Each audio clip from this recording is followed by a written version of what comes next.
자, 오늘 이 출애굽기 33장 12절에서 23절의 본문을 중심으로 길보다 중요한 것이라는 제목으로 말씀을 함께 나누고자 합니다. 사실 오늘 이 말씀은 지난주 수요일에 잠시 말씀을 전했다가 오늘 이번 주일에 우리 성도님들과 함께 나누었으면 좋겠다라는 마음이 들어서 다시 제가 좀 탈고를 해서 오늘 다시 말씀을 준비하였습니다. 여러분, 우리는 살아가면서 하나님 앞에 참 많은 것을 구합니다. 쉽게 말하면 기도를 하죠. 그런데 그 기도의 주된 내용이 뭐냐 하면 거의 다 이제 복에 관련된 내용이죠. 건강의 복, 또 가정의 평안, 안정된 직장, 또 평안한 삶, 그리고 또 자녀를 두신 부모님들 같은 경우는 자녀들의 미래 등등등 굉장히 많은 복에 관련된 기도를 하나님 앞에 아뢰입니다. 자, 그런데 오늘 우리가 읽은 이 본문은 모세가 하나님 앞에 드리는 기도 중에 일부인데 그 모세의 기도는 우리가 구하는 그 기도와는 많이 다르다는 것을 우리가 볼 수가 있습니다. 우리는 일반적으로 보통 하나님 앞에 하나님 우리에게 이것을 주세요 또는 저것을 해주세요, 쉽게 말하면 달라라는 기도를 많이 해요. 그런데 모세는 성경에 보시면 그는 하나님 앞에 무엇을 해달라, 무엇을 달라라고 그렇게 기도하지 않습니다. 그는 가나안 땅도 또 광야를 안전하게 지날 방법도 백성을 이끌 능력과 또는 지혜도 구하지 않았어요. 그가 구한 기도는 딱 하나였습니다. 모세의 기도의 가장 중심이 되는 게 뭐냐면 바로 하나님 우리와 함께하여 주옵소서, 하나님 나와 함께하여 주옵소서, 이게 모세의 기도의 가장 우선순위였다라는 거예요. 여러분, 이 모세의 기도, 하나님 나와 함께 해달라는 것, 하나님 우리와 함께 해달라는 이 기도는 순간적인 감정에서 나온 그의 간구함이 아니라 오랜 그가 광야 생활 속에서 하나님과 늘 동행하며 살았던 이 모세가 내린 믿음의 결론이 바로 이거였다라는 거예요.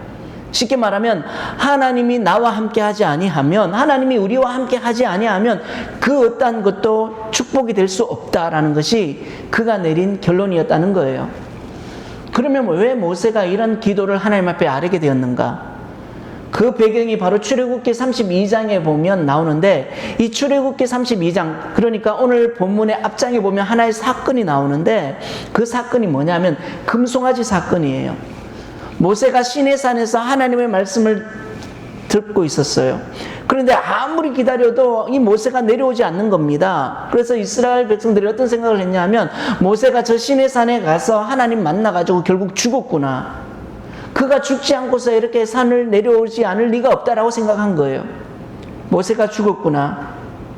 그래서 그들이요 어떤 생각을 했어요? 그들이 애굽에서 나올 때 모은 그 금을 다 모아가지고 그들이 무엇을 만들었느냐? 금으로 만든 송아지를 만들었어요. 금송아지를 만들었습니다. 그리고 그 송아지를 만들고 나서 그들이 무슨 이야기를 했냐면 이스라엘아, 이는 너희를 애굽에서 인도하여 낸 너희의 신이다라는 거예요. 여러분, 애굽에는 굉장히 많은 신이 있었습니다. 그리고 송아지도 한 신 중에 일부였어요. 그런데 이스라엘 백성들은 금으로 만든 금송아지를 만들어서 이것이 너희가 애굽에서 나올 때 우리를 인도한 신이라고 그들이 이야기했다라는 거예요. 참으로 안타까운 일이 아닐 수 없죠. 그들은 우리가 알다시피 홍해를 가르고 만나를 내려 먹여주시고 또 반석에서 물을 내어주시고 구름 기둥과 불 기둥을 통하여 하나님께서 자신들을 어떻게 인도하셨는지 뻔히 알고 있음에도 불구하고 그들은 그 하나님의 은혜를 잊어버리고 지금 보이지 않는 하나님보다 눈앞에 보이는 그 금송아지를 하나님으로 믿고 따르라고 강요하고 있는 거예요. 사람이 이래요. 분명 하나님께서 수많은 기적과 이적 역사를 보여주셨음에도 그들은 하나님을 믿기보다는 눈앞에 보이는 금송아지를 그들은 신으로 생각하고 있다는 겁니다. 왜요? 하나님은 눈에 보이지 않으니까. 그들은 하나님의 말씀을 직접 들은 적이 없으니까. 모세라는 예언자를 통해서, 대언자를 통해서, 지도자를 통해서 그들은 단지 하나님의 말씀을 전해 들었을 뿐, 그들은 직접 하나님을 보지 않았다라는 이유만으로 그들은 우리에게는 눈에 보이는 신이 필요해 해서 만든 게 금송아지잖아요. 그리고 그 금송아지를 더욱더 의지했죠. 여러분, 여기서 죄의 무서운 점이 나옵니다. 여러분, 죄의 가장 무서운 점이 뭐냐 하면 하나님을 완전히 부인하는 데에만 있는 것이 아니라, 죄는요, 저와 여러분, 우리의 시선을 하나님에게로 돌려서 자신의 눈에 보이는 것을 더 의지하게 만드는 것이 바로 이 죄의 무서움이라는 거예요. 그것을 의지하는 순간 하나님은 순식간에 사라지는 것이죠. 이 금송아지 사건은 단순히 우상을 만들었다는 그 사건이 아니라 하나님의 임재보다 눈에 보이는 것을 더 신뢰하게 만든 사건이었다는 거예요. 이게 무섭고 두려운 일입니다. 왜냐하면 하나님께서는 이것을 쉽게 넘어가지 않으셨거든요. 하나님께서는 이것을 죄로 여기시고 이 죄를 가볍게 치부하지 않으셨습니다. 이후 그들에게는 어떤 일이 일어났어요? 하나님의 진노가 임했죠. 그리고 이스라엘과 하나님과의 관계가 완전히 끊어질 위기를 맞이하였습니다. 이스라엘 백성 입장에서는 이스라엘 민족 자체가 다 소멸될 수도 있는 상황이에요. 그런데 모세가 하나님 앞에 간절히 중보기도 하죠. 하나님께서 이 이스라엘 백성들을 그 애굽에서 구해냈는데 결국 그 구해낸 목적이 이 이스라엘 백성들을 죽이기 위함입니까? 라고 오히려 모세가 담대하게 하나님 앞에 기도를 하니까 결국 하나님께서 마음을 돌이키시죠. 그래서 이 모세의 간절한 중보 기도로 말미암아 이스라엘 백성의 멸망은 면했지만 하나님께서는요, 매우 엄중한 말씀을 이스라엘 백성들에게 그리고 모세에게 전하십니다. 어떤 말씀을 주십니까? 우리 한번 3절 한번 읽어볼까요? 시작. 너희를 적과 꿀이 흐르는 땅에 이르게 하려니와 나는 너희와 함께 올라가지 아니하니 너희는 공이 이루어진 백성이니 내가 길에서 너희를 진멸할까 염려함이니라 하시니. 하나님 무슨 말씀하세요? 나는 너희와 함께 올라가지 아니할 거야. 여러분, 이 말씀은 이스라엘 백성들에게는 엄청난 충격으로 다가올 수밖에 없어요. 하나님 말씀합니다. 가나안 땅 보내줄게. 젖과 꿀이 흐르는 땅 너희들에게 줄게. 그리고 내가 너희들을 인도할 천사도 보내줄게. 그런데 나는 너희와 함께 가지 않을 거야. 이게 가장 중요한데, 가장 중요한 한 가지, 하나님 당신이 같이 가지 않는다라고 말씀하시는 거예요. 여러분이라면 어떠한 생각이 드시겠어요? 여러분, 그냥 가나안에 들어가기만 하면 충분하다라고 여길 수 있죠. 쉽게 말하면 오늘 우리의 표현으로 빌리자면 천국만 들어가면 되는 거 아니야. 우리 최종 목적지는 천국인데 천국만 들어가면 돼. 똑같아요. 근데 그 천국에 누가 없어요? 하나님이 없다라는 거예요. 하나님이 안 계신 천국은 천국이 될 수가 없는 것이죠. 마찬가지입니다. 모세의 입장에서 가장 소중한 것은요, 저 가나안 땅, 젖과 꿀이 흐르는 저 가나안 땅이 중요한 게 아니에요. 모세에게 있어 중요한 것은 하나님이었다라는 거예요.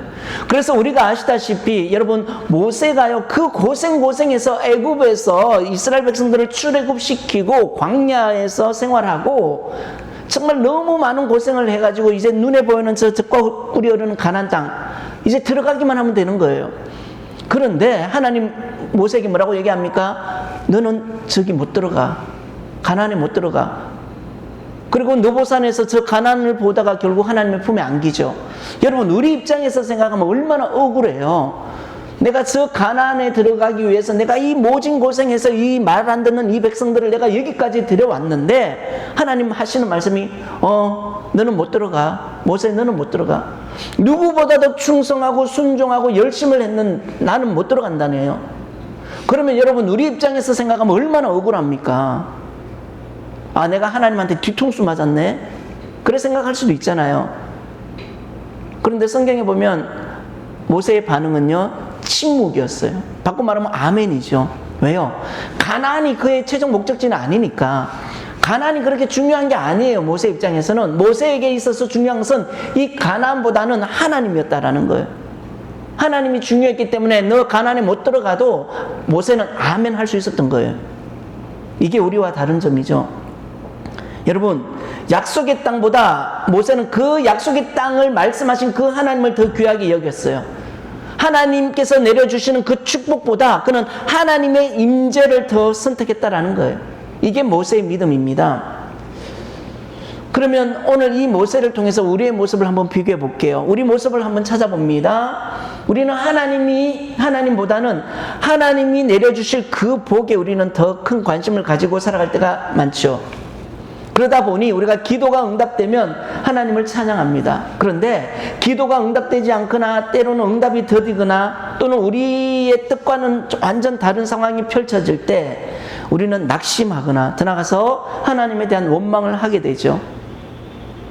그래서 우리는 이 모세 앞에 우리는 이런 질문을 던질 수가 있어야 합니다. 나는 정말 하나님 한 분만으로 우리가 만족할 수 있는가? 우리가 찬양도 있잖아요. 주님 한 분만으로 나는 만족해. 그 찬양의 가사처럼 나는 정말 하나님 한 분만을 원하는 것인가? 아니면 그 하나님으로부터 내려올 그 복에 나는 더 많은 관심을 가지고 있는 것인가? 나는 하나님을 원하는가? 아니면 하나님이 주시는 복을 원하는가? 여러분, 오늘 모세는 자신의 삶으로 분명하게 이야기합니다. 하나님이 함께 하지 아니하시면 그 어떤 것도 나에게는 복이 될 수 없습니다 라고 고백하는 거예요. 그러면서 그는 13절에 이렇게 이야기합니다. 내가 참으로 주의 목전에서 은총을 입어 싸우면 원하건대 주의 길을 내게 보이사 내게 주를 알리시고 나로 주의 목전에 은총을 입게 하시며 이 족속을 주의 백성으로 여기소서. 여기 보시면 모세가 이렇게 합니다. 원하건대 주의 길을 내게 보이사. 여러분, 이 기도는 단순히 모세가요 앞으로 가야 할 길을 묻는 게 아닙니다. 모세는 이 기도를 통해서 하나님에 대해서 궁금증이 생긴 거예요. 하나님께서 어떠한 분이신지, 그리고 하나님께서 어떻게 일하시는지, 그리고 하나님의 뜻에 따라서 이 백성을 어떻게 인도해야 되는지 그가 궁금했다라는 거예요. 그래서 그는 자신의 계획이나 지혜가 아니라 하나님의 마음과 하나님의 방법을 알려달라고 간구하는 거예요. 주의 길을 내게 보여주세요. 하나님 인도하실 것을 내가 알게 해주세요. 하나님 마음을 알게 해주세요. 하나님의 뜻을 알게 해주세요. 여러분, 그가 이렇게 기도를 했는데 그의 기도를 이해하려면 당시 이 상황을 한번 생각해 봐야 되거든요. 모세가 이스라엘 백성들을 인도할 때 그 당시 이스라엘 백성들은 200만 명이 넘는다라고 얘기합니다. 굉장히 많죠. 그 200만 명의 이스라엘 백성을 이끌어야 했어요. 그런데 그가 놓여진 환경은 광야입니다. 먹을 것도 넉넉하지 않고 언제 어떠한 위험과 전쟁이 닥칠지도 모르는 것이 모세가 처한 현실이에요. 그리고 모세는 우리가 잘 알다시피 자신의 한계를 너무나 잘 알고 있었던 사람이에요. 자신의 지혜, 자신의 능력만으로는 이 백성을 하나님이 약속하신 그 젖과 꿀이 흐르는 가나안 땅으로 인도할 수 없다는 것을 그는 너무나 잘 알았어요. 인정했습니다. 그래서 그가 하나님 앞에 이렇게 고백하는 거예요. 하나님, 저 혼자는 할 수 없으니 하나님께서 친히 인도하여 달라고.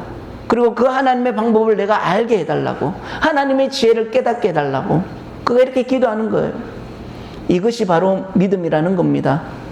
여러분, 이 믿음이라는 것은 자신의 능력을 신뢰하는 것이 아니라 하나님 없이는 한 걸음도 앞으로 나아갈 수 없다라는 것을 인정하고 그분의 인도하심을 인정하는 것, 그분의 인도하심을 의지하는 것, 그것이 바로 믿음이다라고 오늘 성경은 우리에게 보여주고 있어요. 오늘 우리는 할 수 있다, 나는 할 수 있다, 나는 마음만 먹으면 뭐든지 할 수 있다, 이란 말에 굉장히 익숙한 시대를 우리가 살아가고 있죠. 물론 최선을 다하는 자세는 필요합니다. 하지만 성경은 그보다 더 중요한 게 뭐냐면 하나님을 의지하는 삶을 가르치고 있다는 거예요. 바꿔 말하면 하나님의 인도하심 없이 얻는 성공은 참된 성공이 될 수 없다는 것을 성경은 누누이 이야기하고 있습니다. 그래서 모세는 자신의 능력이 아니라 하나님의 인도하심을 구하며 이렇게 기도하는 것이죠. 그래서 13절에 보니까 내가 참으로 주의 목전에 은총을 입어 싸우면 원하건대 주의 길을 내게 보이사. 주님의 길을 내게 보여주옵소서. 여러분, 이 모세의 기도 속에 그의 믿음이 굉장히 잘 드러나 있죠. 모세는요, 자신이 가야 하는 그 길에 대한 관심보다는 하나님의 길, 즉 하나님께서 나를 어떻게 인도하실지에 대한 그 하나님의 길에 더 깊은 관심이 있었음을 보게 됩니다. 왜냐하면 그가요, 자신의 생애를 뒤돌아보니까 모든 것이 하나님의 인도하심이 있었다는 것을 그가 깨달았거든요. 여러분, 우리의 신앙이 성숙되면 우리의 기도 역시 달라지죠. 처음에는 우리가 하나님을 경험하지 못했을 때, 하나님을 모르고 살았을 때는 우리가 기도가요, 하나님 내 뜻이 우선이 됐어요. 내 생각이 우선이 되었어요. 근데 우리가 하나님을 만나고 하나님의 마음을 알게 되고 성경을 통해서 하나님이 어떤 분이신지 우리가 깨닫게 되면 우리의 기도 자체가 내 뜻에서 하나님의 뜻으로 우선순위가 바뀌더라는 겁니다. 그리고 그전에는 내 뜻, 내 의지, 내 생각대로 살려고 했던 마음들이 하나님을 경험하고 나서부터는 내 뜻보다는 하나님의 뜻, 하나님의 마음, 그리고 하나님의 뜻대로 살기를 원합니다라는 기도로 바뀌더라는 거예요. 즉 하나님의 뜻을 깨달은 사람은 어떠한 길을 만나도 쉽게 흔들리지 않아요. 비록 그 길이 광야라 할지라도 그 광야 속에 하나님이 함께하고 있음을 믿고 인정하기 때문에 비록 힘든 광야라 할지라도 그곳을 충분히 건널 수 있다는 것이죠. 그래서 여러분, 하나님의 사람은 자기의 길을 고집하는 사람이 아니라 하나님의 뜻을 묻고 순종하는 사람, 그 사람이 바로 하나님의 사람이라는 겁니다. 모세는 그것을 오늘 우리에게 보여주고 있어요. 자, 이런 모세의 기도 하나님께서 어떻게 받으셨을까? 그 14절에 하나님의 반응이 나와요. 14절에 보면 여호와께서 이르시되 내가 친히 가리라, 내가 너를 쉬게 하리라. 하나님께서 이 모세의 기도를 기쁘게 생각하신 것 같아요. 하나님의 마음에 들었나 봐요. 그전까지는 내가 절대 너희와 같이 가지 않을 거야. 그랬던 하나님이 모세가 이렇게 하나님 앞에 기도하니까 하나님 뭐라고 얘기합니까? 내가 친히 가리라. 여기서 여러분 중요한 단어가 친이라는 단어예요. 친이. 이 히브리어 원문의 이 친이라는 단어는 얼굴을 뜻하는데 쉽게 말하면 내 얼굴이 너와 함께 갈 거야.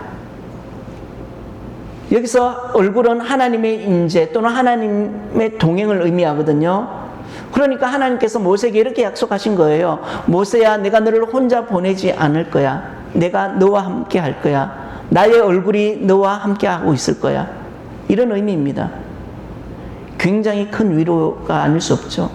여러분, 우리 인생에서 가장 큰 축복이 뭘까요? 우리 모든 인생에 있어서 가장 큰 축복은 건강도 물질도 때로는 안정된 삶도 어떤 사람에게 있어서는 큰 축복이라 말할 수 있지만 사실 이것이 하나님 우리에게 주시는 선물이기도 하죠. 하지만 오늘 모세를 통해서 보여주는 우리 인생의 가장 큰 축복이 뭐냐 하면 바로 하나님이 우리와 함께 하시는 것.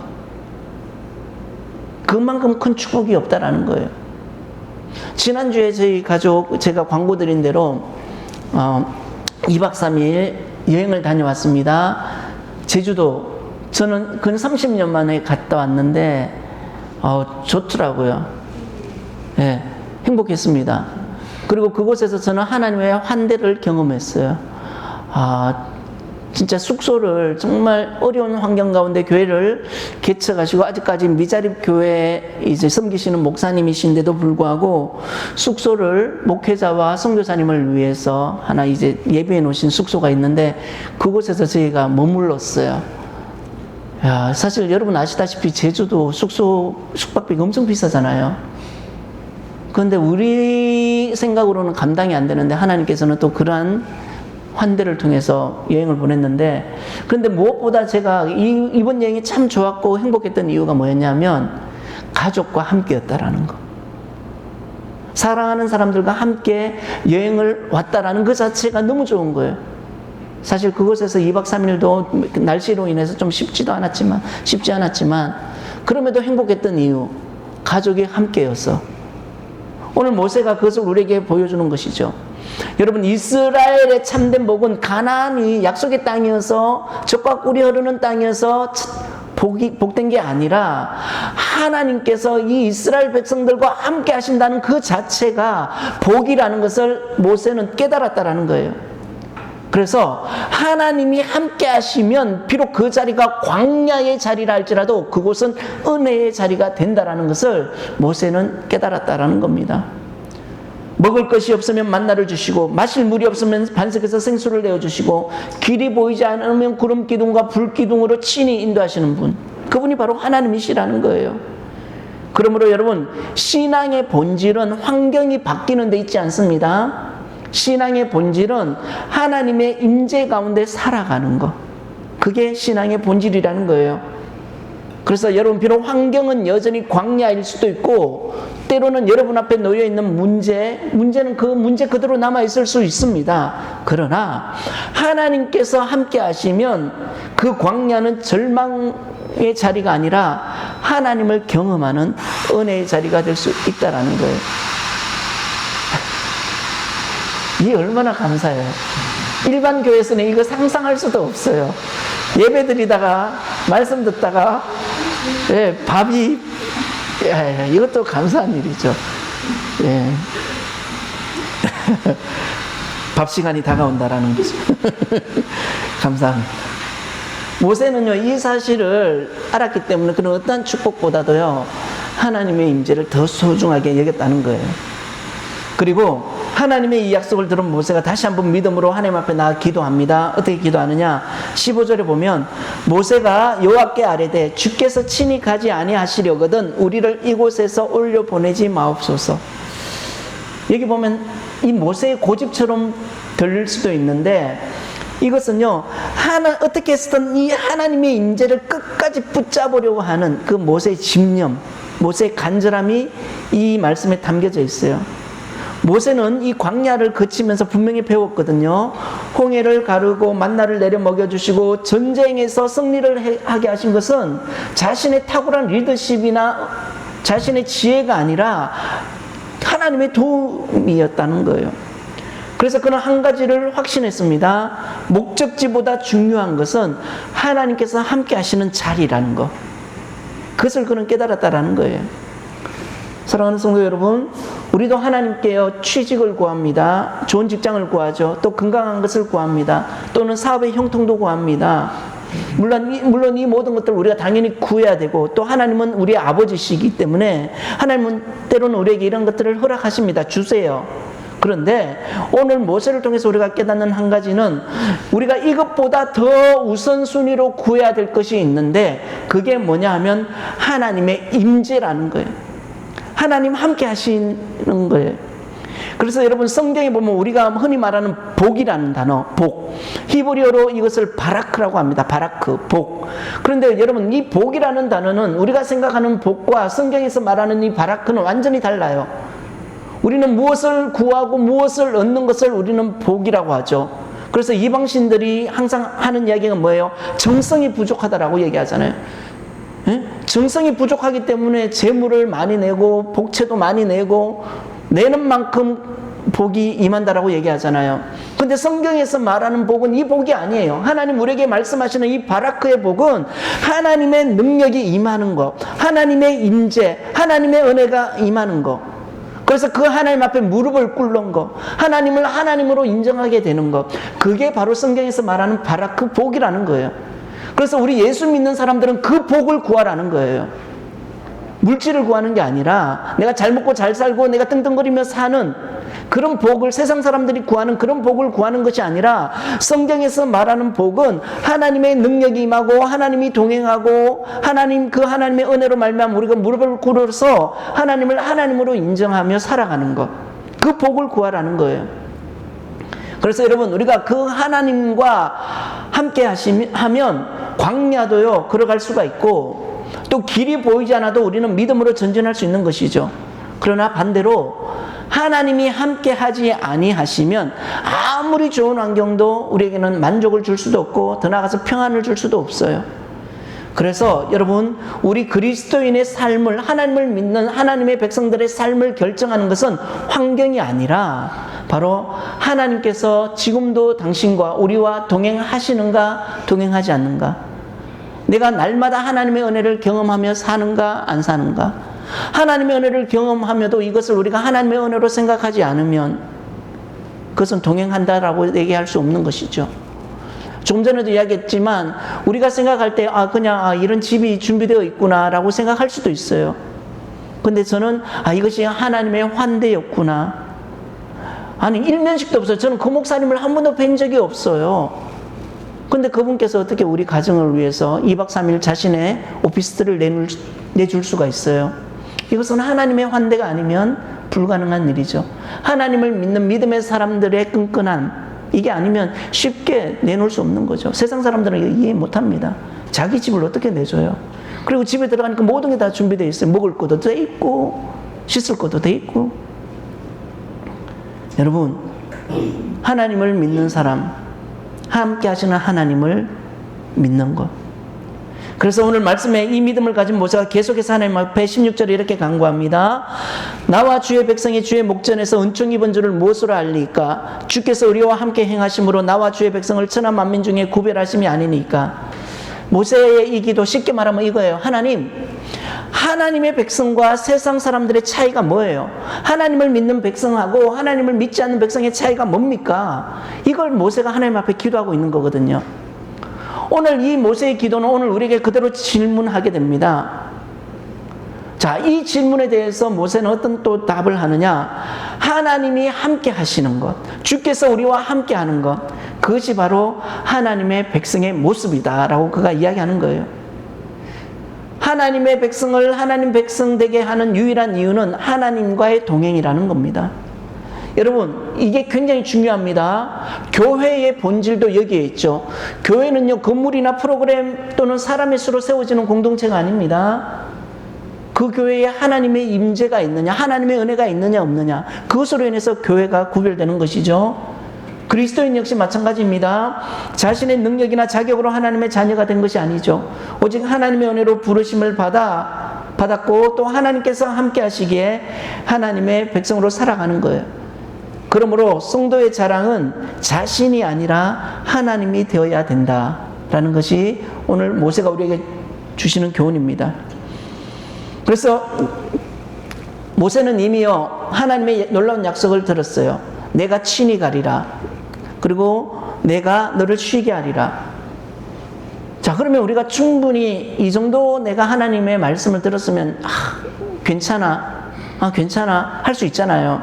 그런데 모세의 기도는 여기서 끝나지 않습니다. 하나님의 임재를 경험하면 경험할수록 하나님의 은혜에 대해서 더 깊이 사모하는 모세를 만나게 됩니다. 여러분, 하나님을 경험한 사람, 하나님을 아는 사람은요, 하나님을 조금 경험했다라고 만족하지 않습니다. 은혜를 받았으면 그 받은 은혜를 더 크게 사모합니다. 하나님을 더 알고 싶어하는 마음이 생겨요. 그래서 모세는 마침내 믿음의 가장 깊은 기도를 하나님 앞에 드리게 되죠. 19절에 보니까 이렇게 기도합니다. 그가 모세가 이르되 원하건대 주의 영광을 내게 보이소서. 여러분, 모세는 누구보다 더 깊이 하나님을 경험한 사람이에요. 그럼에도 불구하고 모세는 거기에 만족하지 않습니다. 주의 영광을 내게 보여주옵소서. 이것이 오늘 우리의 도전이 아닌가. 우리는 어느 정도 신앙생활 했다 싶으면 조금 만족하는 경향이 있잖아요. 우리 스스로. 목회자도 마찬가지고. 그런데 모세는 아닙니다. 하나님을 깊이 경험했음에도 불구하고 더 크게, 더 깊이 하나님을 경험하기를 원했습니다. 원하건대 주의 영광을 내게 보여달라고. 여러분, 이게 성숙한 믿음의 모습이죠. 신앙생활 오래 했다고 우리가 하나님 아는 거 아닙니다. 오히려 하나님을 깊이 만난 사람일수록 하나님을 더욱 사모하죠. 성경에 많은 믿음의 사람들이 그랬어요. 다윗은 왕이 된 후에 더욱더 하나님을 갈망했고요. 사도 바울도 놀라운 사역과 그도 이제 삼청천까지 올라가잖아요. 그러면서 그 놀라운 경험을 한 뒤에도 그는 내가 그리스도와 그의 부활의 권능을 알고자 힘쓴다라고 고백합니다. 모세도 같은 마음으로 하나님께 구했어요. 하나님, 저 하나님 알고 싶어요. 하나님 더 깊이 알고 싶어요. 그 하나님의 영광을 내게 보여주세요. 자, 그런데 이 모세가 이렇게 하나님 앞에 기도하니까 하나님께서 어떻게 반응하셨느냐? 하나님의 응답이 무엇이냐? 자, 19절로 보면 하나님의 응답이 나옵니다. 모세가 주의 영광을 내게 보여달라고 기도했을 때 하나님이 이렇게 말합니다. 내가 내 모든 선한 것을 내 앞으로 지나가게 하고. 우리의 예상과는 전혀 다르죠. 여러분, 우리는 하나님의 영광이라고 그러면 우리가 하나님의 임재라고 생각하면 먼저 눈부신 빛이나 천둥 번개 같은 장엄한 모습을 떠올립니다. 우리가 그런 생각 많이 하잖아요. 하나님이 안 믿는 사람들 같은 경우 하나님이 살아있다면 어떻게 저 악한 사람들이 저렇게 살아갈 수 있어? 지금 당장 하나님이라는 존재가 나타나가지고 버려야 되는 거 아니야? 천둥 내치든가 번개가 내려서 그러면 천벌받았다라고 얘기할 수 있잖아. 이게 우리가 생각하는 하나님의 영광의 이미지거든요. 그런데 하나님께서는 영광을 보여달라는 모세의 기도에 이렇게 이야기합니다. 내가 나의 모든 선한 것을 내 앞으로 지나가게 하리라. 하나님은 쉽게 말해서 영광 대신에 선하심을 이야기합니다. 성경이 말하는 하나님의 영광이라는 것은 단지 눈에 보이는 그 장엄한 능력이 아니라 성경에서 말하는 하나님의 영광은 하나님의 거룩한 성품이 드러나는 것, 그것을 영광이라고 얘기하는 겁니다. 하나님은 어떤 분이시길래 성경에 하나님은 선하신 분이시다라고 얘기하잖아요. 또 그 하나님은 긍휼이 풍성하시고 은혜와 인자하심이 넘치는 분으로, 또 노하기를 더디하시고 죄인을 오래 참아주시는 분, 이게 하나님의 속성이죠. 성품이죠. 그래서 하나님을 깊이 알아갈수록 우리는 하나님의 능력보다 그분의 성품에 더 큰 감동을 받게 되는 것입니다. 여러분, 사람은요, 큰 능력을 가질 수는 있어도 끝까지 선하기는 어렵거든요. 그런데 하나님은 전능하시면서도 언제나 선하시고 공의로우시고 또 자비로우시고 거룩하시면서 심지어 회개하는 죄인을 품어주시기까지 합니다. 이게 하나님의 영광이에요. 우리는 원수를 용서 못해요. 죽어서라도 쫓아가서 복수하기를 원하는 게 인간의 마음이죠. 뭐 그런 말 많이 하잖아요. 내가 죽어 원혼이 되어서도 끝까지 복수할 거야. 이게 사람이거든요. 근데 하나님은 뭐예요? 아무리 원수라도 하나님 앞에 회개하면 하나님은 그 원수조차 품어주시는 분. 이게 하나님의 사랑이라는 거예요. 여러분, 하나님의 영광은요, 눈부신 빛만이 아니라 죄인을 향한 선하심과 거룩하신 성품으로 드러나는 것이죠. 그래서 20절에 보면 하나님 또 이렇게 얘기합니다. 내가 내 얼굴을 보지 못하리니 나를 보고 살 자가 없다. 모세의 하나님의 영광은 곧 하나님을 만나는 거. 하나님 한번 만나보고 싶습니다. 하나님 만나게 해주세요. 하나님 얼굴 보고 싶어요. 그랬던 것 같아요. 그러니까 하나님 뭐라고 얘기합니까? 내 얼굴을 보고 살아날 자 없다. 너 죽는다라는 얘기예요. 그래서 하나님은 22절에 이렇게 얘기합니다. 내 영광이 지나갈 때 내가 너를 반석 틈에 두고 내가 지나가도록 내 손으로 너를 덮었다가. 여기 보면 하나님은 모세를 보호하십니다. 하나님의 그 영광의 광채가 너무나 강렬하기 때문에 모세가 하나님을 보면요 죽어요. 죽기 때문에 하나님께서 너를 어디에 반석 틈에 두고 내가 지나가도록 내 손으로 너를 덮는다는 거예요. 내가 지나갈 거야.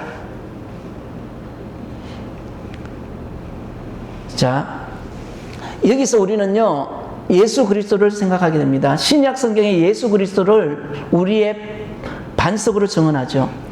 죄인인 우리는 거룩하신 하나님 앞에 나갈 수 없어요. 그래서 지성소 나갔던 사람마다 다 죽었죠. 심지어 대제사장 1년에 한 번 나가도 죽었습니다. 자, 우리는 거룩하신 하나님 앞에 설 수 없는 존재입니다. 그런데 하나님께서는 우리를 예수 그리스도라는 반석 안에 우리를 숨기시고 십자가의 은혜로 덮어주신 거예요. 그 은혜로 우리는 담대히 하나님 앞에 나아갈 수 있게 된 것이죠. 모세가 반석 틈에서 이렇게 하나님의 영광을 보았듯이 우리는 예수 그리스도 안에서 하나님의 영광을 봅니다. 그래서 사도 바울은 예수 그리스도의 얼굴에 있는 하나님의 영광을 아는 빛이라고 선포해요. 그러니까 이 출애굽기 33장 이 장면은 단지 모세가 하나님의 영광을 경험했다라는 체험으로 끝나지 않고요, 장차 오실 예수 그리스도 그 십자가의 구원을 미리 보여주시는 아름다운 예표, 복음의 예표라는 겁니다. 결국 모세는요 하나님의 얼굴은 보지 못하지만 하나님의 등은 보게 됩니다. 하나님 뭐라고 얘기합니까? 너가 내 등을 볼 것이요, 얼굴은 보지 못할 거야. 하나님의 등을 보고 나서 모세가 시내산에 내려올 때 모세의 얼굴이 어떻게 됐다는 거예요?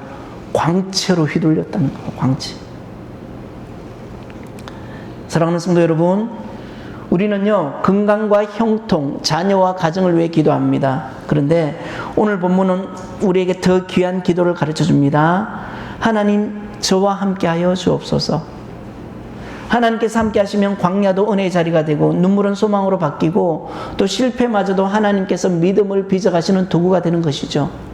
그러나 하나님 없이 모든 것을 얻는다 해도 우리의 영혼은 참된 만족을 누릴 수 없다라는 거예요.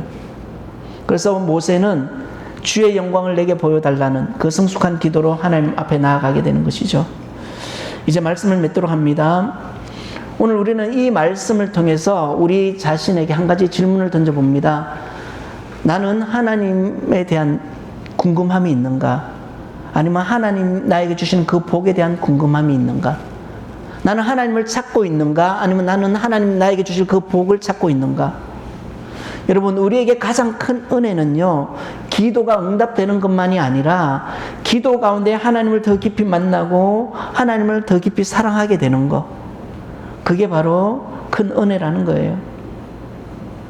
그래서 여러분, 이번 한 주간 우리가 인생을 살아가시면서 오늘 말씀 기억하시면서 모세의 기도 또는 모세의 간구, 모세의 바람이 저와 여러분 우리의 것이 되기를 바랍니다. 하나님, 저와 함께하여 주옵소서. 하나님의 임재가 함께하지 않으면 저도 한 걸음 나아갈 수 없습니다. 그리고 하나님 더 알고 싶습니다. 하나님의 영광을 나에게 보여주옵소서. 여러분, 하나님께서는요, 잠언 8장 17절에 나를 사랑하는 자들이 나의 사랑을 입으면 나를 간절히 찾는 자 나를 만날 것이다 했습니다. 하나님께서는 하나님을 간절히 찾는 자 외면하지 않으시죠. 오늘도 자신의 선하심을 나타내시고 친히 우리와 함께 하시고 우리의 모든 걸음을 하나님 은혜로 우리를 인도하십니다. 그래서 여러분, 우리 인생의 가장 큰 축복은 좋은 환경이 아니라 하나님의 임재이고, 또 가장 큰 성공은 내가 원하는 것을 이루는 것이 아니라 하나님과 동행하는 삶이라는 거예요. 오늘 이것을 모세는 우리에게 보여주고 있습니다. 바라기는 모세처럼 하나님의 임재를 가장 귀한 축복으로 여기시고 날마다 하나님의 영광을 사모하며 살아가시는 저와 여러분 되시기를 주의 이름으로 축복합니다.